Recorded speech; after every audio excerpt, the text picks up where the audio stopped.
I always believed that love was something you nurtured, something that grew stronger over time if you put in the effort. For the past 10 years, I lived by that belief, building my marriage with patience and dedication. My wife, Meredith, was everything to me. She was beautiful in a quiet, unassuming way, soft brown eyes, a gentle smile that once made my heart race, and a voice that felt like home. I built my world around her, convinced that we were partners, a team against whatever life threw at us. But all it took was one night, one overheard conversation, to bring it all crashing down. That evening had been nothing out of the ordinary. I had come home from work a little later than usual, exhausted but eager to see my wife. The house smelled like lavender and warm vanilla, the scent of the candles she loved to light. I kicked off my shoes, loosened my tie, and was about to call out to her when I heard her voice drifting from the living room. At first, I assumed she was on the phone with a friend. Her tone was casual, light. But then, I heard my name. Tobias just doesn't get it. I can't stand him anymore. I froze. My body turned cold. Every little thing he does annoys me. He's so predictable, so dull. I feel like I'm suffocating. The words slammed into me like a sledgehammer. My heart pounded in my ears, drowning out whatever was being said next. I wanted to believe I had misheard, that it was a joke, some misunderstanding. But there was no mistaking the frustration in her voice, the exhaustion that came with a truth too long held back. I should have walked into the room and confronted her. I should have asked her what she meant, why she felt that way. But instead, I stayed in the hallway, hidden in the shadows, gripping the doorframe as if it could hold me together. Then, her voice lowered, and what she said next shattered me completely. I haven't loved him in years. I don't know how to leave. He's comfortable, reliable, but I don't want reliable. My chest tightened, and for a moment, I forgot how to breathe. The love of my life, the woman I had spent a decade devoted to, saw me as nothing more than a burden. A cage. I don't know how long I stood there, drowning in the weight of those words. A part of me wanted to barge in and demand answers, to make her see the pain she had just inflicted on me without even realizing I was there. Another part of me wanted to disappear, to erase the last 10 years and pretend I had never heard any of it. But what I did next was something I never thought I'd have the strength to do. I turned around, walked to her bedroom, and grabbed a duffel bag from the closet. My hands trembled as I stuffed clothes inside, enough for a few days, maybe a week. My mind was blank, my body moving on autopilot. As I zipped up the bag, I caught a glimpse of our wedding photo on the dresser. Meredith was beaming, her arms wrapped around me, her eyes full of love and promise. I stared at that photo, feeling like a fool. Had it all been a lie? Had she been waiting for an excuse to leave this entire time? I clenched my jaw and tore my gaze away. Walking back down the hallway, I heard her laugh at something. A light, careless sound, as if she hadn't just ripped my heart out of my chest. I stood there for a second, gripping the duffel bag, before stepping into the room. She was sitting on the couch, phone pressed to her ear, smiling. That smile died the second she saw me standing there, my bag in hand. Tobias. She blinked, confusion flickering across her face. What are you doing? I didn't answer right away. I just let the silence stretch, watching as she shifted uncomfortably under my gaze. I wanted to see it, that moment when she realized I had heard everything. That moment when the wall she had carefully built around her double life came crumbling down. And then, I said the only thing that felt right in that moment. I hope you find what you're looking for, Meredith. Her lips parted slightly, but no words came out. I didn't wait for her to speak. I turned on my heel, walked to the front door, and left. I didn't know where I was going. I didn't know what came next. All I knew was that I was done being someone's comfortable option. The cold night air hit me as I stepped outside, but I barely felt it. My mind was a blur, my heartbeat pounding in my ears. I didn't know where I was going, only that I needed to go. I climbed into my car, gripping the steering wheel so tightly my knuckles turned white. A deep, shaky breath left my lips, but it did nothing to steady me. Meredith's words replayed over and over in my mind, like a cruel echo that wouldn't fade. I haven't loved him in years. I don't know how to leave. I should have been angry, furious. But all I felt was an unbearable hollowness. The kind of emptiness that settled deep in my bones, making me question everything I thought I knew. 10 years gone. I had spent a decade of my life loving a woman who saw me as nothing more than a comfortable option. The worst part? I hadn't seen it coming. Not once. I stared at the road ahead, my vision blurring. I couldn't go to a friend's house. Most of our friends were mutual, and the last thing I wanted was to explain why I was showing up at their doorstep in the middle of the night with a duffel bag. My parents lived states away.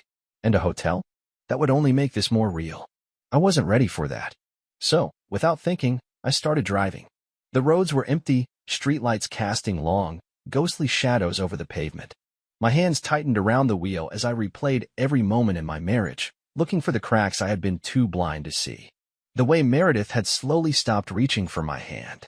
The way she sighed when I talked about my day. The way she had started spending more time on her phone, smiling at texts I wasn't a part of. Had she been waiting for me to leave all along? I pulled into an empty parking lot near the waterfront, my chest heaving with the weight of my thoughts.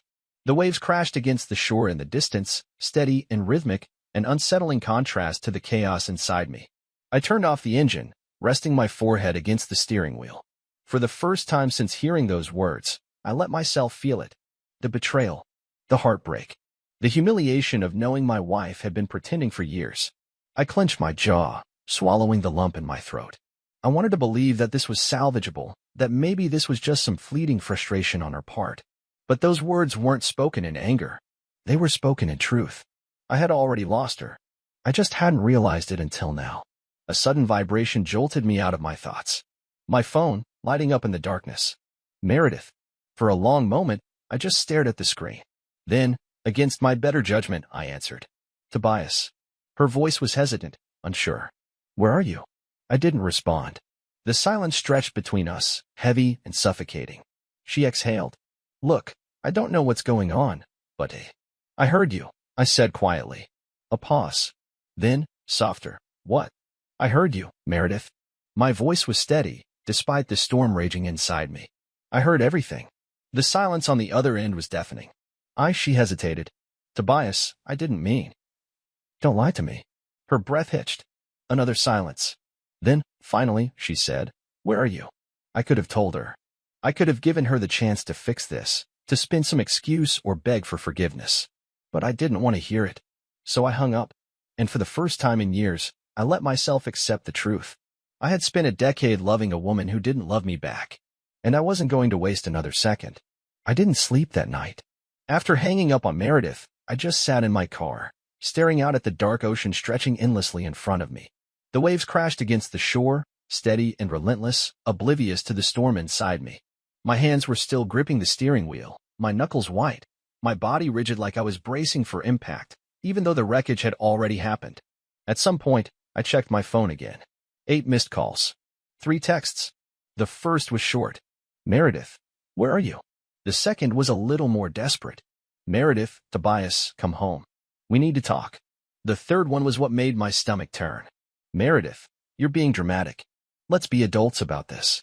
Dramatic. Dramatic? I let out a bitter laugh, shaking my head. I had just overheard my wife say she couldn't stand me, that she hadn't loved me in years, and I was the one being dramatic. She had reduced our entire marriage to something inconvenient, and now she wanted to talk like it was some casual misunderstanding? I threw my phone onto the passenger seat and rubbed my hands over my face. The exhaustion was creeping in, but there was no way I could sleep. My body was running on adrenaline and heartbreak, my mind replaying every little moment I had ignored, every warning sign I had chosen not to see. I had been so blind. And yet, despite everything, I felt this strange, numbing calm. Like the worst had already happened, and now there was nothing left to do but accept it. As the first hints of morning light crept over the horizon, I finally started my car again. I couldn't sit here forever. I didn't know what my next move was, but I knew one thing: I wasn't going home. Instead, I drove. I didn't have a destination in mind. I just let the road stretch out before me, the miles putting distance between me and the life I no longer recognized. I passed through empty streets, the world slowly waking up around me, completely unaware that mine had just collapsed. It wasn't until my stomach started to remind me that I hadn't eaten in hours that I pulled into the parking lot of a small diner on the outskirts of town. It was the kind of place I wouldn't normally stop at, faded neon sign flickering, parking lot half empty, the smell of grease and coffee wafting from inside. But right now, I just needed somewhere to sit, somewhere to breathe. I walked in and took a seat at the counter, my body heavy with exhaustion. A waitress appeared, a middle-aged woman with tired eyes and a kind smile. She poured me a cup of coffee without asking, like she could tell just by looking at me that I needed it. Tough night? She asked, raising an eyebrow. I let out a breathless laugh. You could say that. She didn't pry. just nodded and slid a menu toward me before walking away to give me space. I appreciated that. The last thing I wanted was to explain myself to a stranger when I barely understood what I was feeling myself. I sat there for a long time, staring at the menu without really seeing it. The world around me felt distant, like I was watching it happen through a screen. The chatter of the other customers, the clinking of silverware, the hum of an old radio playing a song I didn't recognize, it all felt normal. Like everything was still the same, even though my world had shattered just hours ago. I should have been home right now. I should have been waking up next to Meredith, making coffee, starting another ordinary day. But instead, I was here, sitting in a rundown diner, trying to figure out how to piece my life back together when I didn't even know where to start. Then, my phone buzzed again. Another text. Meredith, Tobias, please. At least let me explain. Explain what? That she had been pretending for years? That every time she told me she loved me, it was a lie? That she had been waiting for the moment to leave but hadn't mustered up the courage, so she let me keep loving her like a fool? I gritted my teeth and shoved my phone back into my pocket. I wasn't ready to hear her excuses. Not yet. Maybe not ever. For the first time in years, I had to think about me. What I wanted. What I needed. And I had no idea where to start. I sat in that diner for what felt like hours, my coffee growing cold, my thoughts circling the drain. The weight of last night pressed against my chest, but the numbness was creeping in, dulling the sharp edges of my heartbreak. I should have been falling apart, but instead, I just felt empty. At some point, the waitress came back. She didn't ask if I was ready to order. She just studied me for a moment before refilling my cup. You look like someone who needs a hot meal, she said. Pancakes or eggs? I blinked at her. Pancakes. She nodded, scribbled something on her notepad, and walked away. I didn't even have the energy to argue. I just sat there, staring at my reflection in the window. My hair was a mess, my shirt wrinkled from sitting in the car all night, my eyes hollow. I barely recognized myself. The door chimed behind me as someone new walked in, but I didn't turn to look. I kept my eyes on the window, watching the sun creep higher into the sky. Then, I heard a voice I did recognize. Tobias. My stomach dropped. I turned slowly, already bracing myself. And there she was. Meredith. She stood near the entrance, her arms crossed tightly over her chest, her hair a little messy like she had rushed out of the house. Her expression was unreadable, somewhere between frustration and desperation. For a second, neither of us spoke. The diner felt suddenly too quiet, like the entire place was holding its breath, waiting to see what would happen next. I exhaled slowly, gripping my coffee cup a little tighter. How did you find me? She took a hesitant step forward. You always drive when you're upset. I figured you'd end up somewhere quiet. She glanced around, her lips pressing together. Didn't expect a diner, though. I didn't say anything. She sighed, shifting her weight like she was trying to decide how to start. You disappeared, Tobias. I woke up, and you were just gone. I didn't disappear, I said evenly. I walked away. She flinched. Good. I gestured to the empty seat across from me. Since you're here, go ahead. Explain. She hesitated, like she hadn't expected me to actually listen. But after a moment, she sat down, folding her hands on the table. She looked nervous. That was new. I didn't mean for you to hear that, she admitted. I was just venting. I scoffed. Venting? Yes. She leaned forward slightly. Tobias, every couple has rough patches. Sometimes we say things we don't mean in the moment. I tilted my head. How long has our rough patch been going on? Her lips parted, but she hesitated. I nodded, the answer already clear. You said you haven't loved me in years, Meredith. That's not a rough patch. That's not something you say in frustration. That's the truth. Her eyes darted away, guilt flashing across her face. I swallowed, the numbness in my chest cracking just a little. All this time, you've just been waiting. For what? For me to leave first? For a reason to run? No, she said quickly. I wasn't waiting. She rubbed her temples, exhaling sharply. I didn't know how to bring it up. Didn't know how to bring up the fact that you don't love me anymore? My voice was quiet, but there was steel beneath it. So instead, you let me keep trying. You let me believe. She winced. I didn't mean for it to be like this. I let out a humorless laugh. But it is. The waitress arrived then, setting a plate of pancakes in front of me, her eyes flickering to Meredith for half a second before walking away without a word. The tension was suffocating. Meredith watched me pick up my fork, her hands tightening into fists. So, what now? I didn't answer right away. I took a slow bite of my food, letting the silence stretch. When I finally spoke, my voice was calm. I don't know yet, I admitted, but I'm not going to be your comfortable option anymore. Her face paled. For the first time since hearing those words, I finally felt like I had control again. Meredith sat across from me, her face unreadable, but I knew her too well. She was nervous. She was scrambling. This wasn't how she had expected things to go. Maybe she thought I'd break down, beg for an explanation, fight to fix what was already broken beyond repair. But I wasn't playing into that. I wasn't going to be the man who begged to be loved. She opened her mouth like she wanted to say something, but then she hesitated. Instead, she reached for the sugar packet on the table, fidgeting with it, avoiding my gaze. I watched her carefully.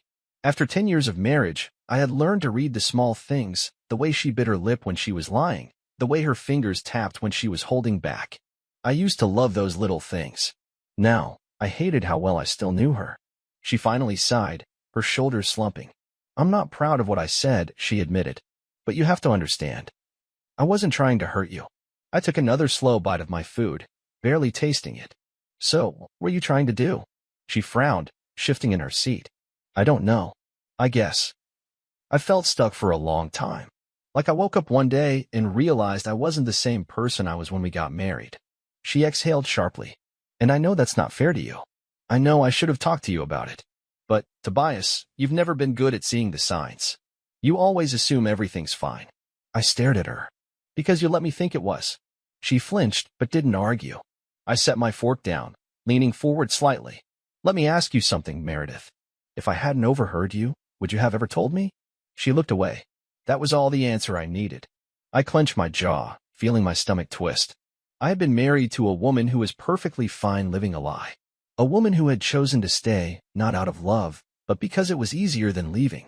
The worst part? I still didn't know if she would have ever left on her own, or if she would have just stayed miserable, resenting me, until we were both too old to change anything. She rubbed her temples. I don't know what you want me to say. I let out a breath, leaning back in my chair. That's the problem, Meredith. You never do. For a long moment, neither of us spoke. The sounds of the diner hummed around us, the clinking of dishes, the low murmur of conversation, the old jukebox crackling in the background. Then, she did something that caught me off guard. She reached across the table and placed her hand over mine. It was instinct to look at her then. And for the first time since this conversation started, I saw something raw in her expression. Not guilt. Not regret. Fear. I don't want to lose you, she admitted, her voice barely above a whisper. I blinked.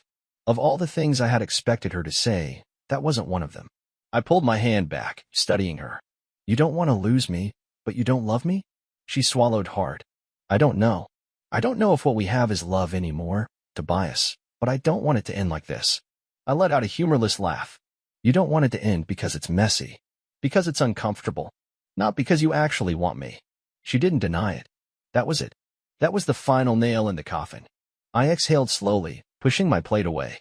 I don't know what's worse, I admitted. The fact that you don't love me anymore, or the fact that you would have let me keep loving you anyway. Her eyes glistened, but I didn't feel bad for her. Not anymore.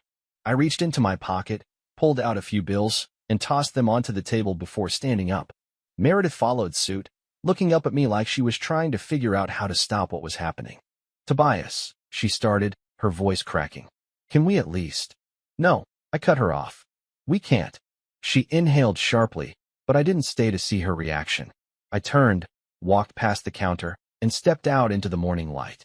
I didn't know where I was going, but I knew one thing for certain. I wasn't going home. The moment I stepped outside, the air felt different, like something heavy had lifted, even if just slightly. The sun was higher now, warming my skin, but I still felt cold inside. I walked to my car, gripping the door handle, but I didn't get in. Not yet. Instead, I just stood there, staring at my reflection in the window. I barely recognized the man looking back at me. Tired eyes. Stubble along my jaw that I hadn't bothered to shave. Shoulders hunched like I was carrying something too heavy to bear. Was this what 10 years with Meredith had turned me into? Someone so used to being overlooked that I didn't even notice when I was being tolerated instead of loved? I clenched my jaw, forcing the thought away. I couldn't go down that road. Not now. A sudden noise behind me made me tense. Footsteps. Then, her voice. Tobias, please don't walk away. I shut my eyes for a second before turning around. Meredith stood just outside the diner, her arms crossed tightly, her expression somewhere between panic and frustration. "I don't understand," she said, shaking her head. "Why are you making this so final? We can talk about this. We can figure it out." "Figure what out?" My voice was quiet, but it had weight to it. "How to pretend for another 5 years. How to make it easier for you to stay miserable." She flinched, her throat bobbing as she swallowed. "I never wanted to hurt you," she whispered. "But you did." I exhaled sharply, running a hand through my hair. "You think this is just about what you said last night? Meredith, this is about the years you spent looking at me like I was furniture. The years you let me believe something that wasn't real." She bit her lip, looking away. "I wasn't trying to be cruel." "No, you were trying to be comfortable." Her head snapped up, eyes flashing. "And what about you? Do you really think you were the perfect husband? That I was the only one who was unhappy?" I let out a bitter laugh. "No, but at least I wasn't lying to you." The words hit her like a slap. Her jaw tightened, and for a second, I thought she was going to argue. But then, her shoulders slumped. And just like that, she looked small, smaller than I had ever seen her. I had spent so many years seeing her as the center of my world, the person I built my life around. But right now, standing in front of her in this nowhere town diner parking lot, I realized something that should have been obvious long ago. She wasn't my world. She was just a part of it, and a part that no longer fit. She inhaled shakily. "So what now?" I glanced at my car, then back at her. "Now, I figure out who I am without you." Her breath hitched, and for the first time since this all started, I saw it, the realization sinking in. That I wasn't waiting for her to fix this. That I wasn't going to let her decide what happened next. That I was done. I didn't wait for a response. I just turned, opened the door, and slid into the driver's seat. As I started the car, I saw her in the rearview mirror, standing frozen in the parking lot, watching me go. For a moment, guilt tried to creep in. For a moment, I almost let it. But then, I pressed my foot on the gas. And I didn't look back. I drove without a destination. Just mile after mile of open road, the hum of the engine filling the silence where Meredith's voice used to be. The world blurred past me, towns and highways, trees bending in the wind. I wasn't running away, but I wasn't ready to stop, either. The weight of everything settled deeper into my chest the farther I went. It wasn't just the heartbreak. It was the years of being blind, of convincing myself that love was enough. That effort and devotion could make up for the absence of passion, for the lack of truth. I had lived in a fantasy, and now that it had crumbled, I didn't know who I was outside of it. Somewhere along the drive, I pulled into a gas station on the edge of a small town. It was the kind of place that felt stuck in time, an old sign hanging over the pumps, a single rusted vending machine buzzing near the entrance. I stepped out of the car, stretching my stiff limbs, the cool air stinging against my tired skin. Inside, the clerk barely looked up as I grabbed a bottle of water and a protein bar. But as I walked toward the counter, someone else caught my eye. A man stood near the back, flipping through a magazine. Older, maybe in his late 50s, with weathered hands and a thoughtful frown. Something about him seemed familiar, though I couldn't place it. Then, as if sensing my gaze, he looked up, his eyes locked onto mine, and for a second, I saw a flicker of recognition. Then he nodded, like he knew exactly what I was going through. "You look like you've been driving a long time," he said, his voice rough with age. I hesitated before nodding. "Yeah, trying to outrun something?" A dry laugh escaped me. "More like trying to figure out where I'm supposed to be." He set the magazine down and leaned on the counter. "That's the thing about leaving," he said. "You don't always know where you're going. But sometimes, that's the best part." His words settled over me, heavier than I expected. I paid for my things and stepped back outside, the man's voice still echoing in my head. I hadn't thought about it that way. I had been so focused on what I had lost that I hadn't even considered what I might gain. I sat in my car, gripping the steering wheel, staring at the road ahead. For the first time in years, I didn't have to answer to anyone. I didn't have to be the man who came home on time, who made sure dinner was ready, who asked if Meredith needed anything before thinking about himself. For the first time in years, I was free. The thought scared me, but it also felt good. I pulled out my phone, scrolling past Meredith's unread messages. Instead, I opened my contacts and hovered over a name I hadn't thought about in too long. Lucas, my brother. We hadn't spoken much in the past few years. Life got in the way, work, marriage, distance. But if there was anyone who would understand, it was him. I took a deep breath and hit call. It rang twice before he picked up. Tobias. His voice was groggy, like I had woken him up. Then, as if realizing the time, he cleared his throat. Man, it's been a while. Everything okay? I hesitated. Then, finally, I exhaled. No, I admitted. But I think I'm finally ready to figure out what okay looks like. Lucas didn't ask too many questions. He just listened. I didn't spill everything at once. I wasn't ready for that. But I told him enough. Enough for him to say, you know, you don't have to figure this all out alone. For the first time in days, I let out a real breath. He invited me to stay with him for a while. No pressure, no expectations, just a place to land while I sorted through the wreckage of my old life. And for the first time since I had walked out of that house, I said yes to something that wasn't tied to Meredith. The drive to his place took a few hours. The entire way, I kept expecting my phone to ring again, another desperate attempt from her to reel me back in. But it never did. Maybe she had finally understood that I wasn't coming home. By the time I reached Lucas's house, the sun was dipping below the horizon. He was waiting outside, leaning against his truck, arms crossed like he had been there a while. When I stepped out of the car, he didn't say anything at first, just looked me over, taking in the exhaustion I knew was written all over my face. Then he nodded. Good to see you, man. Something in my chest loosened at those words. He didn't ask if I was okay. He didn't expect me to pretend I was fine. He just knew. Inside, he handed me a beer, and we sat out on the porch in comfortable silence. The cicadas hummed in the distance, the air warm but not stifling. It had been a long time since I had felt this kind of peace. No tension, no pressure to fix something, no weight of someone else's expectations pressing down on me. Do you regret it? He asked eventually.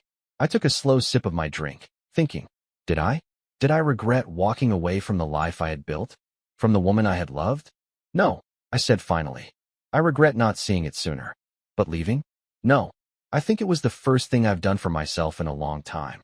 Lucas nodded like he understood. Good. And for the first time, I believed it. I didn't have all the answers. I didn't know what came next. But for the first time in years, the future didn't feel like a trap. It felt like an open road, stretching wide ahead of me. And I was finally ready to see where it led.